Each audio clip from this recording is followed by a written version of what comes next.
I get it. Bring on the doc.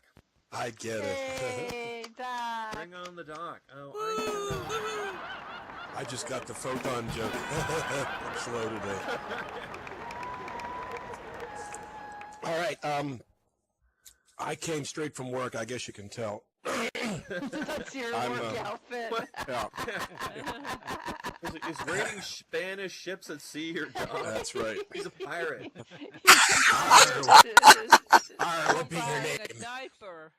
Okay. Anyhow, I really did have a bad day today. Everybody knows I'm back living at home, and I do the long drive, and I got stuck in a traffic jam at 5:30 this morning. 4-car wreck on the Beltway, which they neatly spread across all 5 lanes. Sat in the same spot for an hour, staring at the guy next to me, working on his laptop, sitting on his dashboard. Okay. Got to work late, had to rush to get started. You know, I was pissed off. But, you know, when I get upset like that, I have a kind of therapy to get over it, okay? I seek out people who are having a worse day than me, so I feel better about myself, okay? So here are a few cases, actual cases of people who definitely had a worse day than I did, okay? True stories. Fire authorities in California found a corpse in a burned-out section of forest while assessing the damage done by a forest fire. The deceased male was dressed in a full wetsuit, complete with scuba tanks on his back, flippers, and a face mask, okay? A post-mortem revealed the man died not from burns, but from massive internal injuries. Dental records provided a positive ID. Investigators then wanted to find out how a fully clothed diver ended up in the middle of a forest fire. It was revealed that on the day of the fire, the man went diving off the coast, about 20 miles from the forest. The firefighters, seeking to control the fire as quickly as possible, they called in a fleet of these helicopters with the very large dip buckets. You know, the kind they dip it from the ocean and empty it on the site. Guess what happened? No. 1 minute, our diver was making like Flipper in the Pacific. The next, he was doing the breaststroke in a fire dip bucket 300 feet in the air. Some days it just don't pay to get out of bed. But it gets better. It gets better. True story. A man was working on his motorcycle on the patio, and his wife was nearby in the kitchen.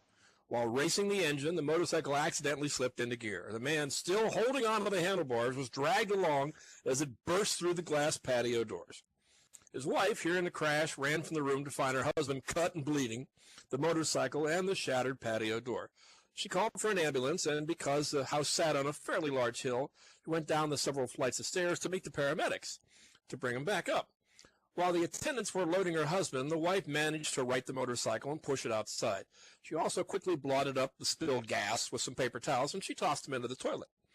After being treated and released, the man returned home, looked at the shattered patio and the damage done to his poor motorcycle. He went into the bathroom to console himself, lit a cigarette while attending to his business. About to stand up, he flipped the butt between his legs into the toilet.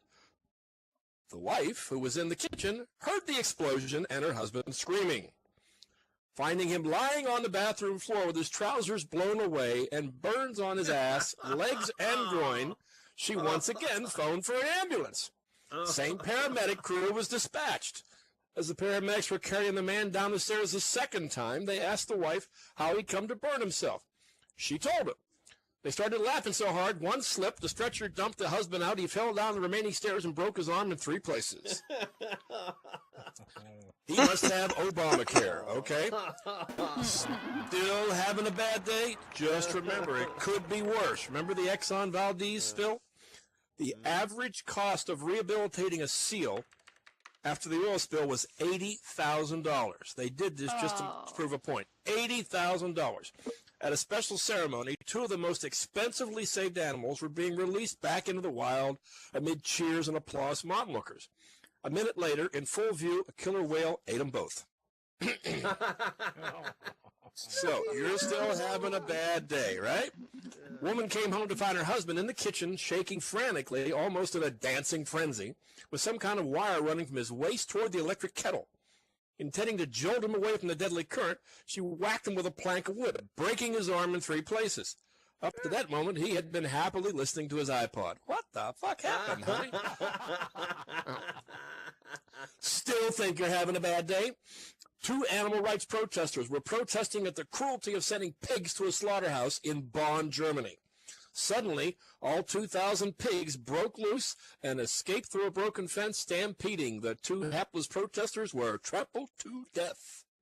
And they were eaten, too, because eating pigs will do that. Still having a bad day? Iraqi terrorist K.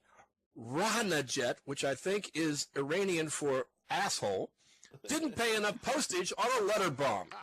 It came back with return to sender stamped on it. Return to sender. Forgetting it was a bomb, he opened it and was blown to bits. Everybody feeling better now? Your day can't be quite that bad. All right. Now, I just got a couple of random thoughts, you know.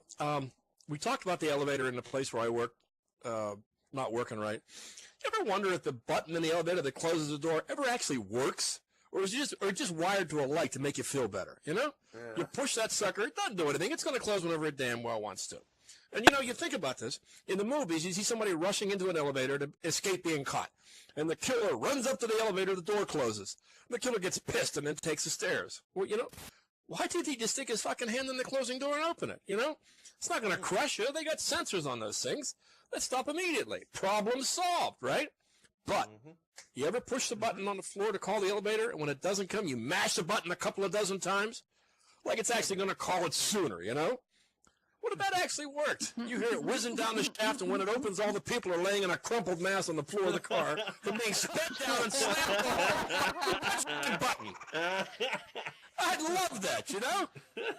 Now, did you ever fart as you're getting out of the elevator and then send it up to the next floor for somebody to walk into? Yeah. Okay. It's called a bomb. Now, here is your history lesson, kiddies. Years ago when I was young and had knees, my wife and I used to go spelunking. Now, spelunking is cave exploring. Now, I'm not talking about the guided tour, oh, look at the pretty colored lights in the vaulting cavern. I'm talking about the crawling through holes just a bit bigger than you are with a lantern on your head kind, okay? But we did that for years, and it was amazing that you could actually see cave writing high on the walls from tens of thousands of years ago when the cavern was not so deep and it was perfectly preserved in the dark, dry cavern. It stays there forever. So I tried an experiment, okay? I farted really bad. And then I came back to that same spot 3 years later, and yep, that fucker still stunk. It was amazing. Now, and you know, carbon dating tells scientists how old something is with remarkable accuracy. And now they can thaw out frozen core samples and actually sample the air from the core and carbon date that. So they can see what, you know, cavemen and dinosaurs ate and lived with. Wait till they get a sniff of my cave fart. So, oh, what's the carbon date on that strange aroma? January 1982. Okay, we just finished paying our taxes. Some of us, I got money back. The IRS has returned the tax return to a man in New York City after he apparently answered one of the questions incorrectly. In response to the question, do you have anyone dependent on you? The man wrote, 20.1 million illegal immigrants, 10.1 million crackheads, 40.4 million unemployable scroungers, 80,000 criminals in over 85 prisons, plus 450 idiots in Congress and a group that call themselves politicians. The IRS stated that response he gave was unacceptable, to which his response back was, who'd I leave out? Okay. Okay. Now your theology lesson. A bishop invites a young priest over for dinner. During the meal, the priest can't help noticing how attractive the housekeeper is. Over the course of the evening, he starts to wonder if there's more between the bishop and the housekeeper than meets the eye. Reading the young priest's thoughts, the bishop volunteers, I know what you must be thinking, but I assure you, my relationship with my housekeeper is purely professional. About a week later, the housekeeper comes into the bishop and says, Excellency, ever since the young father came to dinner, I've been unable to find the beautiful silver gravy ladle. You don't suppose he took it, do you? The bishop says, well, I doubt it, but I'll write him a letter just to be sure. So he sits down and writes, Dear Father, I'm not saying that you did take a gravy ladle from my house, and I'm not saying that you did not take a gravy ladle. But the fact remains that one has been missing ever since you were here for dinner. Several days later, the bishop receives a letter from the young priest, which reads, Your Excellency, I'm not saying that you do sleep with your housekeeper, and I'm not saying that you do not sleep with your housekeeper. But the fact remains that if you were sleeping in your own bed, you'd have found that fucking gravy ladle a long time ago. And now, courtesy of your favorite late-night talk show host, Conan Kimball, Letterman, Seth Meyers, Jimmy Fallon, et al., is this week's election news edition of The Lightning Round. Governor Christie says if he's president, he will crack down on the sale of marijuana. However, that was before he was told it also comes in a brownie. Hillary Clinton is now in Iowa. She's spending every day to prepare for her job in which she will never again meet an ordinary person. Hillary's trying to appear down home. Earlier today, she was sitting on the front porch of a general store whittling a pantsuit.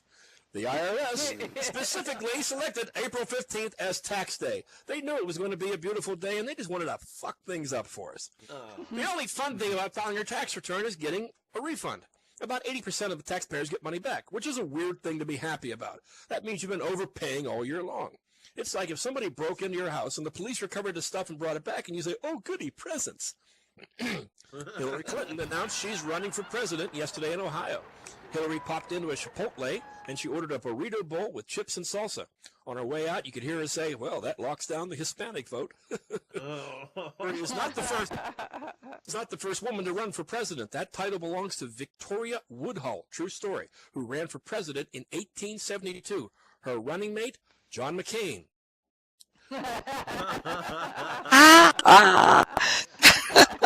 I think her was a campaign manager. Jeb Bush welcomed his fourth grandchild. The new Bush grandchild is happy, healthy, and will be running for president in 2048. So get your vote cards ready. Have we all decided who's going to be running, who we're going to vote for? You know, you only have 574 days left to figure it out. Don't waste time. Hillary announced that she is running. Then she drove from New York to Iowa in a van. You know, I think you can't be president of the United States unless you agree to eat a corn dog in front of a group of small farmers. It just doesn't make sense. Yesterday, she made the big announcement we all knew was coming. She's going to join the all-female cast of Ghostbusters. Can't wait for that. Mario Rubio announced he's running for president. Fun fact, Marco Rubio's wife is a former Miami Dolphins cheerleader. In other words, she knows how to generate fake enthusiasm for someone who's not going to win. A new report says that dogs can sniff out prostate cancer with almost 98% accuracy. The report also finds that cats can sniff it out with 100% accuracy, but fuck it, they prefer to watch you die. Yesterday, President Obama traveled to Jamaica, where he will meet with students and Caribbean leaders. Jamaica is such a beautiful place. Obama says he can't wait to just take it all in, hold it for several seconds, and then exhale. In a new interview, the president discussed the upcoming election, said that Hillary is going to do a great job as a presidential candidate. When asked how Biden would do, Obama said, Hillary's going to do a great job. When he was asked about his candidacy, Obama said, if she's her wonderful self, I'm sure she'll do great. He added, if she's her other self, watch out.